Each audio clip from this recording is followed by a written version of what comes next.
लोकतंत्र में कोई स्थायी सरकार नहीं आती, जनपद के आधार पर परिवर्तन होते रहते हैं। तो कोई ये कहे कि मेरे द्वारा बनाया गया है, ये न्यायपूर्ण नहीं है। संसद हो, चाहे विधानसभा हो, चाहे पंचायत हो, नगर पालिका हो, इन सब लोकतांत्रिक संस्थाओं में एक प्रयास करना चाहिए कि हम चर्चा करें, संवाद करें।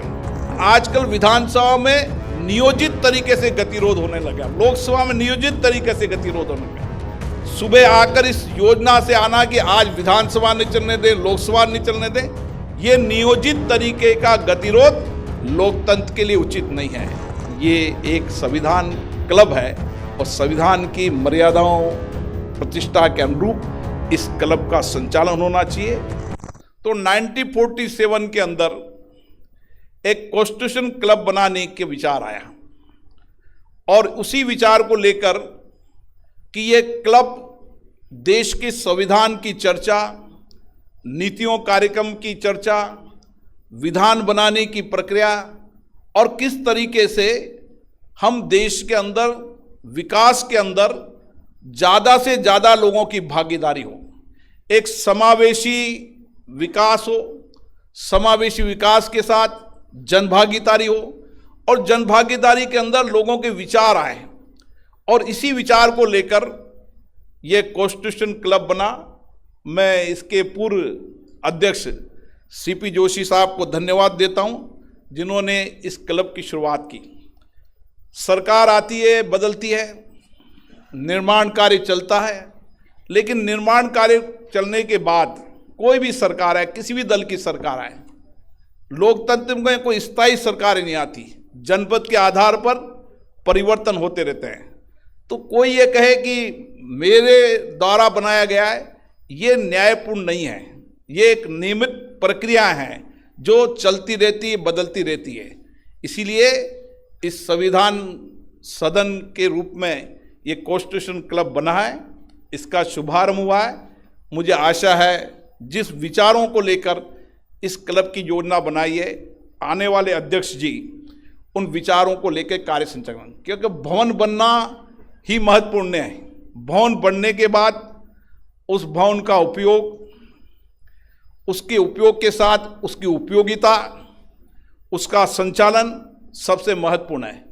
और मेरा विश्वास है कि इस भवन का उपयोग व्यापक रूप से चर्चा जनसंवाद के लिए होना चाहिए, जहां पर संविधान के मूल्यों की चर्चा हो, जहां पर राजस्थान के विकास में जनभागीदारी निभा सके, समाज के हर वर्ग क्षेत्र के लोग यहां पर बैठें, चर्चा करें और जिन्होंने विधायी कानून बनाने के साथ इन विधायी संस्थाओं में जिनका योगदान रहा है, जिन्होंने अपने अपने जीवन के महत्वपूर्ण दिन इस विधानसभा में दिए, उनके अनुभव का लाभ भी मिलना चाहिए।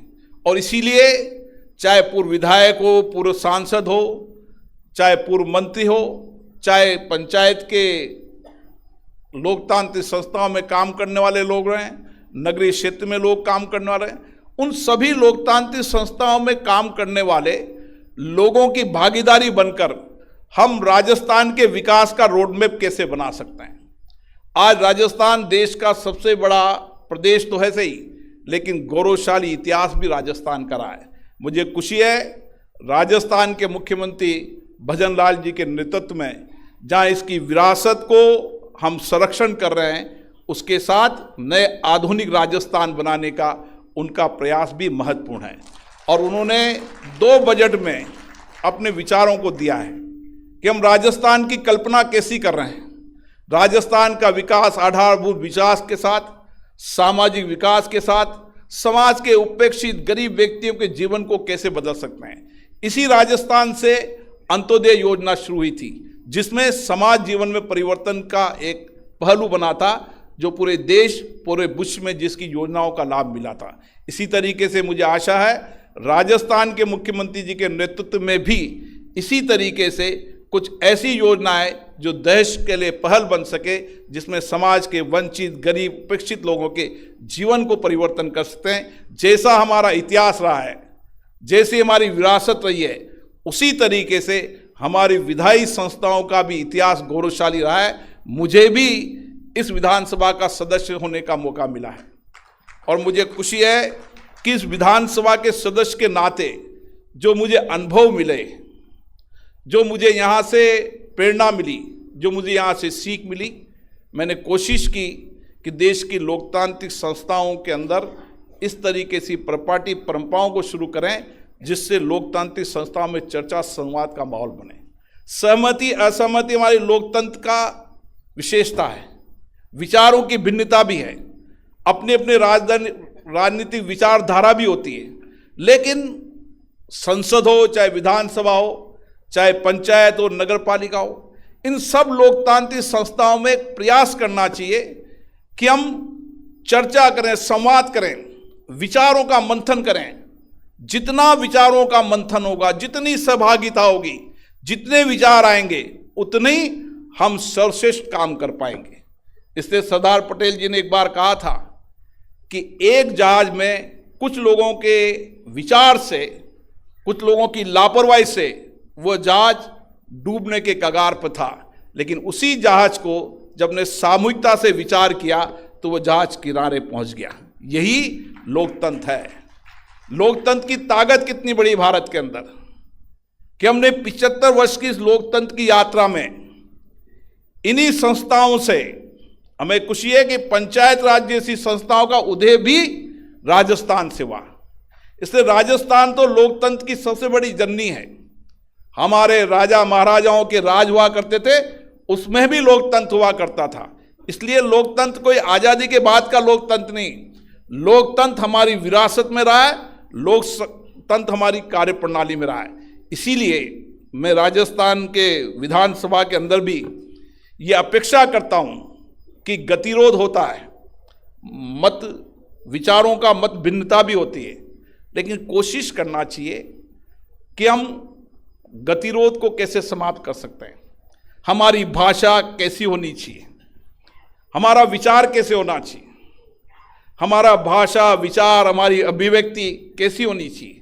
हमें जनता ने 8 करोड़ जनता ने चुनकर भेजा है अपनी भावनाओं की अभिव्यक्ति करने के लिए, अपनी आकांक्षाओं की, अपनी कठिनाइयों की, अपनी चुनौतियों को समाधान करने के लिए।